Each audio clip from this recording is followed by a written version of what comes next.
Dans la vidéo précédente, ce qu'on a fait, c'est que on a mis en place les effets de post-processing de façon à avoir cet effet, cet aspect néon, en fait, qui sera vraiment l'identité visuelle de notre jeu. Donc on va continuer sur notre lancée et poursuivre au niveau des effets visuels. Donc ce que je vais faire, c'est que je vais créer un genre de système de particules qui va me permettre de simuler un effet d'explosion lorsque le personnage rentrera en collision avec un mur.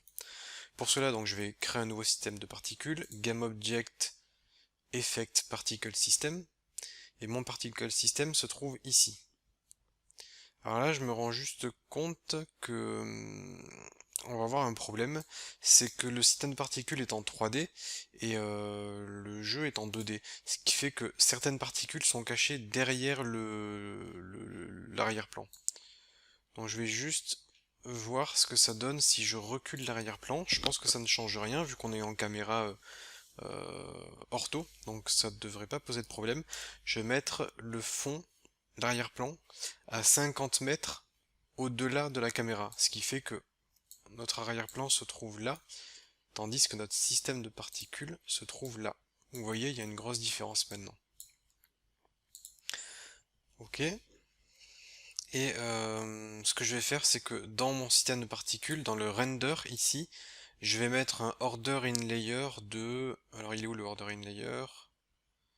Il est ici. Je vais mettre un order in layer de 1, de façon à faire passer les quelques systèmes de particules devant. Ensuite, je vais modifier le default particle system pour créer mon propre particle system. Donc je vais dans matériel, je vais créer un nouveau matériel, petit plus, matériel, je vais l'appeler boom. Je reclique sur mon système de particules et je fais glisser mon matériel à la place du matériel par défaut. Donc là je me retrouve avec quelque chose qui n'est pas visible, donc on va regarder ça. Au lieu de me mettre en standard, je vais me mettre en particle unlit, voilà. Là on a des petits carrés, ce qui est pas mal. Au niveau de la couleur, on peut mettre une couleur émissive, on peut mettre une couleur peut-être un tout petit peu jaune. Voilà, ça sera juste histoire d'avoir des particules un petit peu brillantes. Donc je clique de nouveau sur mon système de particules. Il y a quelque chose qui ne me va pas, c'est que déjà c'est un peu long au niveau de l'animation. Donc au lieu de mettre 5 secondes, je vais mettre 2 secondes. Et la start lifetime, je vais mettre 2 secondes. Et la start speed, je vais mettre un truc comme 3. Donc voilà, on a un système de particules un peu plus petit. Là, il y a un souci au niveau de mon système de particules, c'est que actuellement je ne le vois pas sur l'écran. Ça, c'est parce qu'il est positionné trop derrière la caméra en fait. Donc ici, ça sera mieux. Donc on a notre système de particules. Je vais regarder au niveau de l'émission 10 particules. Ça me semble pas mal. Au niveau du shape, par contre, là c'est pas bon. Au niveau du shape, on envoie les particules dans un seul sens. Moi, ce que je veux, c'est plutôt prendre une sphère pour que ça envoie les particules en rond tout autour d'une sphère. Ce qui permettra vraiment d'avoir une explosion à partir d'un point central et des débris qui vont aller dans toutes les directions. Au niveau de toutes les autres propriétés, je pense qu'on a besoin de toucher à rien, on est déjà pas mal. Tout ce que vous aurez à faire, c'est ajuster un petit peu la vitesse de l'animation en fonction de ce que vous souhaitez. Si vous voulez avoir une simulation plus lente, on peut mettre une simulation speed à 0,75 par exemple, ce qui fait que ça va réduire la vitesse de notre animation. Alors par contre, il y a un truc qu'on va faire, c'est qu'on va décocher looping, parce que notre système de particules ne doit pas se jouer en boucle. On fait stop, on fait play, et là on a notre explosion. Donc en fait c'est peut-être un peu lent, je vais mettre la simulation speed à 1, stop, play. Je vais laisser ça comme ça me semble pas trop mal. Bon là j'ai mon système de particules, je vais l'appeler par exemple Boom Particle System. Ça je vais le mettre dans mon dossier MISC par exemple. Je peux le supprimer. Et on a donc notre effet d'explosion. Alors, actuellement, quand on joue à notre jeu, il n'y a pas grand chose qui se passe. Si ça veut bien se lancer.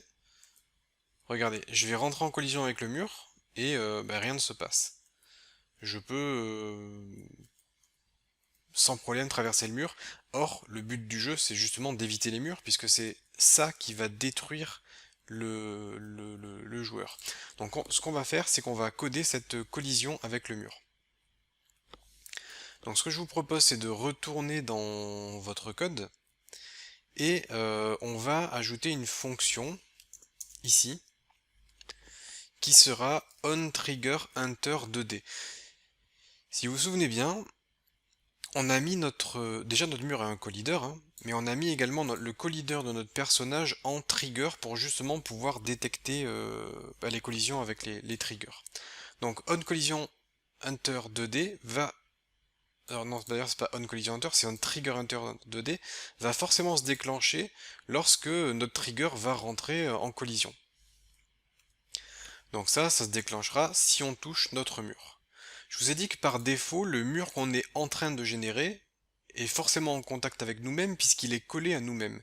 C'est pourquoi on avait créé, si vous vous souvenez, un last wall collider qui permet de stocker le dernier collider créé, parce que je vous ai dit qu'il faut ignorer ce collider.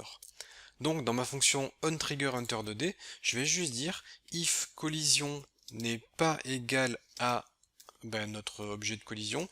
À ce moment-là, on peut faire un instantiate. Je vais instancier. Et qu'est-ce qu'on va instancier? Je vais créer un GameObject ici, GameObject, je vais l'appeler Boom Particles. Et c'est ce qu'on va instancier. On va instancier Boom Particles à transform.position et quaternion.identity.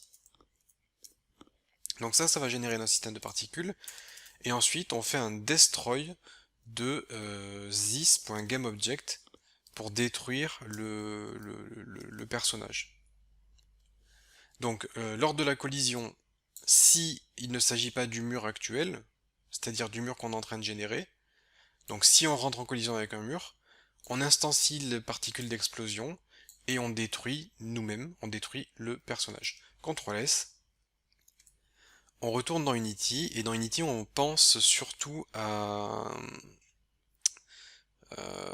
mettre, d'ailleurs je l'ai pas mis en public, on pense surtout à mettre notre Boom Particles. De cette façon, donc comme c'est en public, c'est visible ici, et là je peux faire glisser mon Boom Particles pour que ça puisse exploser convenablement. Donc je vais sélectionner tous mes préfabs ici, et sur tous mes préfabs, je vais mettre le Boom Particles, comme ceci. Et d'ailleurs, je me rends compte que les préfabs ne sont pas configurés au niveau de la vitesse, donc je vais mettre une vitesse de 10 sur l'ensemble de mes préfabs, parce que la valeur était à 0, donc si j'oublie de le faire maintenant, peut-être que j'oublierai de le faire plus tard, et du coup on aura un bug sans savoir d'où ça vient, donc voilà, on paramètre bien le script dès le départ. Donc on devrait être bon. On va lancer le jeu. Rien ne se passe ici, c'est normal. Rien ne se passe là, même si je touche le mur, parce que c'est un mur que j'ai déjà... Enfin, c'est le mur que j'ignore, en fait. Et là, je vais essayer de rentrer en collision avec le mur. Et poum! On a bien notre système de particules qui se déclenche, et notre personnage qui disparaît, ce qui signifie que le personnage a perdu. Il s'est bien explosé contre le mur. On va refaire une petite démo pour le plaisir.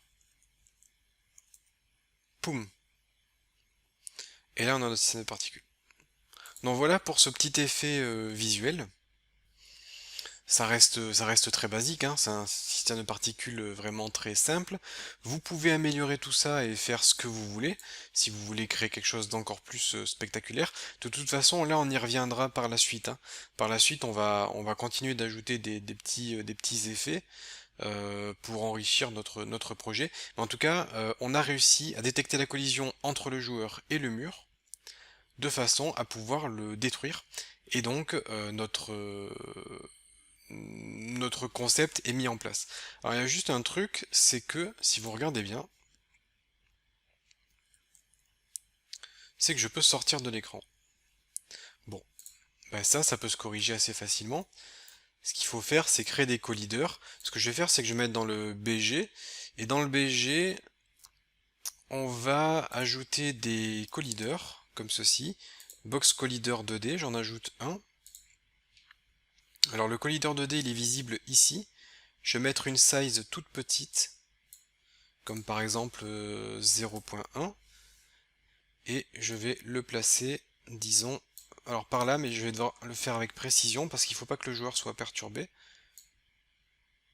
Voilà, ici c'est pas mal. Donc j'ai un collider sur le côté droit. Je vais faire Add Component Box Collider 2D. Ce deuxième collider 2D, je vais le mettre en 0.1. Cette fois-ci, je vais le mettre à gauche.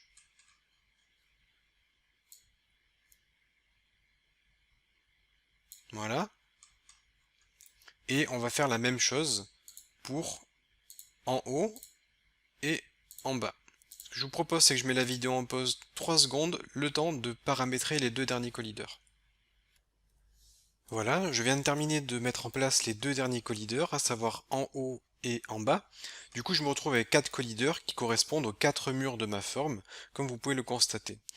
Et l'avantage de tout mettre sur le même objet, c'est que on va pouvoir redimensionner notre objet comme ceci, et les colliders vont parfaitement suivre la forme qu'on donne à notre objet.